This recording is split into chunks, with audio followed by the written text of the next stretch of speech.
Hello everyone, I am Dr. Sudeshna, IVF specialist, cosmetic gynecologist, Medsi Hospitals, Vizag. ఒక చిన్న simple test fertility and ప్రెగ్నెన్సీని effect చేస్తూ ఉంటుంది.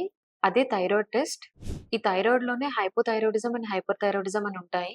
ఈ థైరాయిడ్ వల్ల irregular cycles, anovulation, egg release అవ్వకపోవడం వల్ల త్వరగా కన్సీవ్ అవ్వలేకపోతూ ఉంటారు.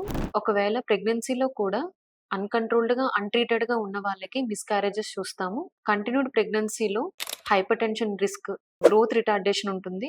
డెలివరీ అయిన తర్వాత కూడా low birth weight babies and delayed milestones బేబీస్‌లో చూస్తూ ఉంటాము.